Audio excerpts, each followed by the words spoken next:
Certainly, I can definitely attest to the energy levels. Here I am on day 6, last day. I can remember last year, literally people sleeping through the session.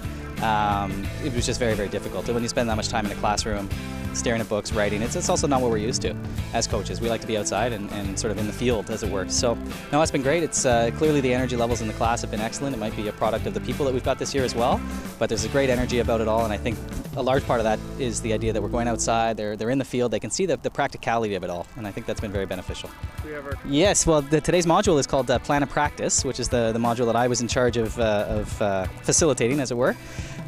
What they're doing now is they're presenting their perfect practice to the rest of the group. So these coaches have been assigned the tasks through the day today of kind of mapping out a green, figuring out what kind of training they'd like to do on it. They were given a scenario of certain players, young players, that they're working with, and now they're kind of showing off their perfect practice here behind me, sharing ideas with one another and kind of showing off their perfect drills.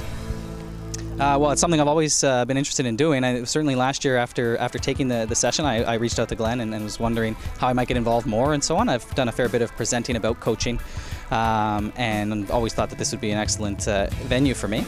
Furthermore, the topic of practicing is something that's very close to me, and it's an area of specialty that I pride myself on, so I thought it lent itself very well that way as well. So.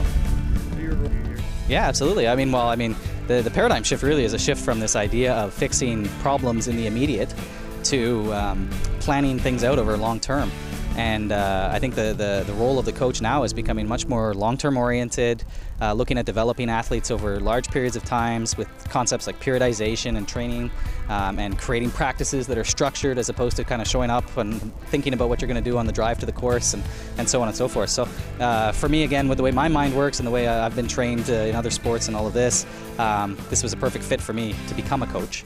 And I'm just happy that the CPGA, the Canadian PGA, is kind of going in this direction and promoting things like this, because for me it's literally falling on my lap perfectly.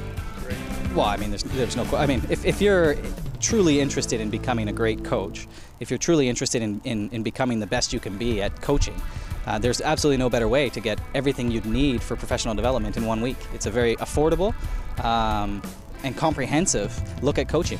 By the end of this week, you'll have sports psychology, you'll learn how to train practices, you'll learn how to develop sport plans, you'll learn how to do yearly training, you'll have physical fitness experts speaking to you. You really have a comprehensive, holistic look at the sport of golf, and done in a very affordable way with your peers. It's just a fantastic learning environment. So I think there's not a better way to spend your money on professional development.